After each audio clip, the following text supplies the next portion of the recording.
did Square-Enix ruin Final Fantasy VII?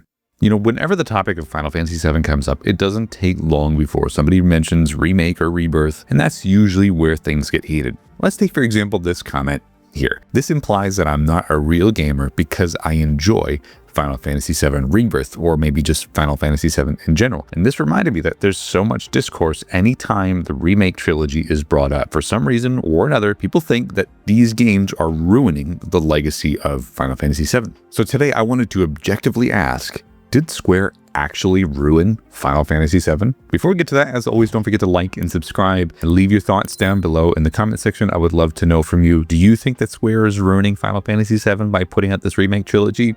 I don't know. Let's discuss.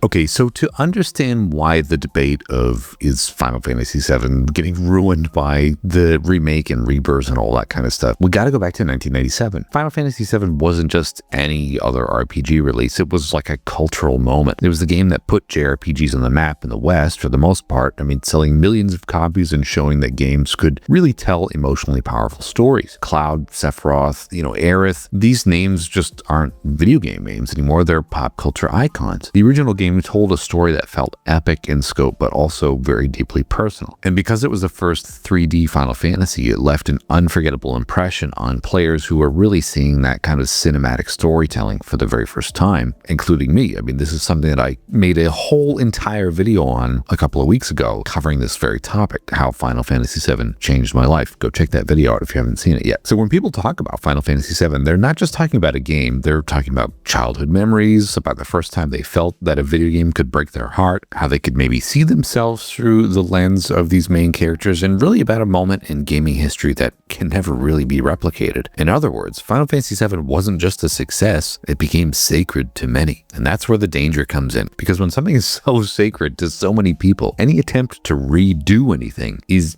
bound to be controversial. Fast forward more than 20 years, and Square Enix announces Final Fantasy VII Remake. I still remember exactly where I was back in 2015, sitting with my girlfriend, who's now my wife and the mother of my son, being so stoked that this was finally going to be happening. Expectations instantly went through the roof. I mean, for years, yes, we begged for this, to see Midgar rebuilt with modern graphics, to re-experience all of these characters in high def, and to relive some of that same magic with modern technology. But Square Enix didn't want to just recreate the original scene by scene. I mean, they wanted to reimagine it. They expanded Midgar into a full-length game with side quests and neighborhoods and character development that just simply wasn't possible back in 1997. Characters, for example, like Jesse, Biggs, and Wedge, who barely really got any attention in the original, suddenly had depth, backstory, and emotional weight. And on top of that, the gameplay was obviously completely reworked. I mean, forever we were wondering, how was the battle system going to be? Was it going to be turn-based or anything else? But what we got was this hybrid system that mixed real-time action with strategic command. So it was super fresh, flashy, and it made battles feel cinematic in a way that obviously a turn-based battle system back on the PlayStation 1 never really could. So on paper, yeah, I mean, of course, this all sounds like a dream come true, a faithful but modern reimagining of one of the greatest games ever made. But as soon as everybody started playing it, the cracks began to show, and the debates really started to kick off. So here's where we get into the controversy, because Final Fantasy VII Remake, and of course subsequently Rebirth and whatever comes next in the trilogy, isn't really just a remake in the traditional sense. Instead of just retelling the story one-to-one, Square Enix introduced brand new elements, most notably, of course, with the remake, the Whispers. These ghost-like entities represented fate, and suddenly the story wasn't just about Avalanche fighting Shinra and Cloud wrestling with his past and all that stuff. There's this whole meta-narrative about destiny and choice and whether the characters could change the events of the original game. And that's the huge departure. Yeah, by the end of Remake, we weren't just left wondering what would happen next, but we were really unsure, because is this story that we love still the same as it was going to be, the same thing that we loved back in 1997? Would Aerith's fate, for example, change? Would Sephiroth's role be different, or was this even the same timeline at all? And for many longtime fans, this was a betrayal. They wanted to relive that classic story in HD and not get thrown into a multiverse experiment. Add that decision to split the remake trilogy into multiple full-price titles. A lot of people say that these games have been padded out. We don't know how far Square is willing to diverge from the original, especially with that last game in the trilogy. And we don't really know where the ending kind of leaves us for the second game. Everything's all up in the air. And even now, you can see why some people feel like Square, quote unquote, ruined the game. To put it bluntly, For these fans, the remake trilogy isn't Final Fantasy VII. It's a new game wearing the skin of an old one. And if Remake raised eyebrows, I mean, Rebirth only made things more complicated. The game leaned even harder into alternate timelines and what-if scenarios, and for some people that crossed the line from bold reinterpretation to outright heresy. For example, Erek in the original game, her fate is one of the most iconic and heartbreaking moments in modern gaming history, but in Rebirth, that expectation gets played with, showing us visions of multiple outcomes, teasing that Erek could possibly survive, and leaving players in a state of uncertainty. I mean, for me, I remember it was like midnight. I'm playing this game. I'm about to finish it. And I'm thinking to myself as I'm watching this cutscene unfold, oh my gosh, we actually have done it. We saved Erek. So I was really excited to see what's going to happen here. But for some people, I mean, this whole sequence here undermines the emotional power of that original moment. If everything can be rewritten, does her death still carry the same weight if she even dies in this trilogy? And then there's Zack, who I love. I mean, he was supposed to be long gone before the events of Final Fantasy VII, but in Rebirth, we see him alive in an alternate timeline, his story intertwining with Cloud's in ways that were really never part of the original, of course. I mean, it's fascinating, sure, but it also changes the entire emotional balance of the narrative. Square has taken what was once a straightforward journey and turned it into something almost experimental, and for some people, that's genius. I mean, I enjoy it, but for other people, it feels like the developers are tampering with sacred ground. Now, before we get any further in the discussion today, don't forget to hit that subscribe button because almost 90% of the people that watch my channel on the regular are not subscribed. And also, if you want JRPG content on the daily, you can visit my Instagram page. I post up daily reels, photos, and retrospectives and other fun stuff, so I would love to see you there. Anyway, back to Final Fantasy VII. Let's look at some other things that have been changed as well, aside from, the whole timeline and Erek finish thing. From what I've read online, one of the most striking examples of change comes from the Barret and Dyne sequence. In the original game, Dyne's tragic confrontation with Barret was already really powerful. It was emotionally resonant, but in Rebirth, it's been reworked with more of a cinematic weight and, some extra things as well. I mean, the confrontation feels more grounded, I guess, making Barret's guilt and grief hit harder than before. For me, it was one of the highlights of Rebirth. I mean, that scene drove me to tears. And it was really proof that Square can add depth without betraying the spirit of the original. Some people honestly look at the handling of that scene as outright heresy. They don't like that some lines that Dyne said in the original game have been omitted from the remake, almost making it a more... I guess what I'm getting at is that a lot of people felt that this scene was censored compared to the original game. But at the same time, I mean, the way that certain party members were handled stirred even more conversation, like we had with Red 13 and Remake. Cid and Vincent are introduced as companion characters rather than fully fledged playable party members. For some, I mean, yeah, this feels like a letdown. I mean, these are fan favorite characters after all, and holding them back can feel like withholding content. But others see it as a clever way to build anticipation for the final installment, letting the trilogy crescendo with a fully complete roster. It's a reminder that yes, Square is pacing themselves carefully, but also not every choice sits well with longtime fans. I get it. I really wanted to play as Vincent and Cid as well, but mechanically, maybe it just wasn't possible. Maybe they just didn't have the time. Maybe it would have, pushed this project out maybe a couple of months trying to get these guys playable. Who knows? Look, for me, I really love Remake and Rebirth. I personally think they're the best thing to happen to Final Fantasy in a long time, but not everybody feels that way. Think about how much richer the world feels now. I mean, in the original, Midgar was just over a few hours. In Remake, it's like the entire thing, of course, where you can explore the slums, interact with so many characters, and see what life is really like in that world.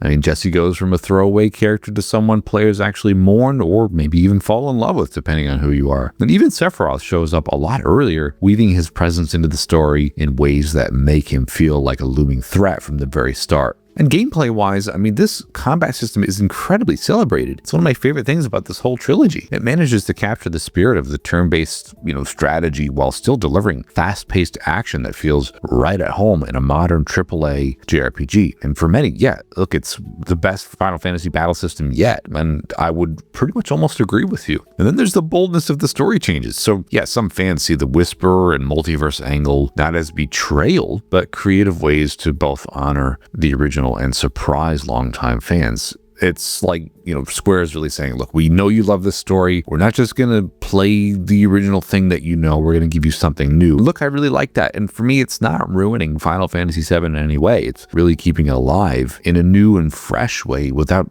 really revisiting. I mean, like, do you really want a one-to-one remake? Do you want to have no surprises whatsoever? I don't know. This brings us to the bigger philosophical question. I mean, what does it mean to ruin a classic anyway? Look, the original story of Final Fantasy VII still exists. It's still on PlayStation 1. It's still on PC. It's even on Switch and whatever else. Nothing about Remake as a trilogy has erased the original game from history. If you want to play the original story exactly as it was in 1997, go get yourself a PlayStation 1. Go get yourself a CRT off of Facebook Marketplace. That's just the same experience as it was back in the late 90s, and it's just as powerful as it ever has been. So is the Remake trilogy really ruining anything? Or is it more like an alternate version, like a companion piece that exists alongside the original? Think about how movies get remade or rebooted. Yeah, some of them are really bad, but they don't really destroy the original film. They just offer a different take. You could choose to ignore it or let it destroy you from the inside out, which unfortunately people do let that happen. But think of what Square is doing here. They're not replacing Final Fantasy VII. They're experimenting with it, expanding it, and reinterpreting it. So whether you like that direction or not is up to you, but the original game's legacy isn't going anywhere. And looking ahead, the final part of Remake's trilogy is where everything comes to a head, and the speculation is endless. One of the biggest lingering questions is Erek's fate. Will Square-Enix stick to that gut-punching moment that defined the original, or will they twist expectations yet again? Some people think that her death is inevitable. It's a fixed point in the story that gives Final Fantasy VII its lasting impact. Others believe that Square has set the stage for a universe where she survives, changing not only Cloud's journey, but the entire tone of the ending. And that kind of change would be seismic. It would either cement the trilogy as bold and visionary, or confirm the fears of those who feel the legacy has already been tampered with too much. Then there's the threat of Meteor and Sephiroth's final conversation. In the original game, the build-up to that apocalyptic showdown felt like the perfect culmination of everything that came before. But in the remake project, Sephiroth has been a constant presence from the very beginning, almost like a ghost haunting Cloud's every step. And yes, thematically that makes sense. But it also raises the question, can his final battle still carry the same weight, or will the developers have to find a new way to surprise players? I mean, maybe we'll see an even more surreal, multi-layered conclusion that plays with timelines and fates and realities in a way that only this remake project could pull off. I think that's pretty likely at this point. And of course, there's the scope of the world itself. Part 3 is a chance for Square to really, truly go all out with this open world design, giving us freedom that neither the original or Rebirth fully offered. Will we finally get to explore every last corner of the world in stunning detail, from forgotten caves to hidden towns, or will it be a more streamlined experience to keep the narrative tight? I mean, I'm dreaming of all the side quests, secret bosses, finding the extra materia, even chocobo breeding. I mean, it's all this amazing stuff that you could do in the original, and I just really want to see that realized to some extent in the third part. So what makes all this speculation so exciting is that no one really knows. Square Enix has kept its cards close to its chest, and that's why I'm both anxious and thrilled at the same time. I mean, Square Enix isn't just remaking a game, they're rewriting gaming history in real time. And whether that finale ends up being divisive or universally praised, one thing is certain, we'll be talking about it for years to come.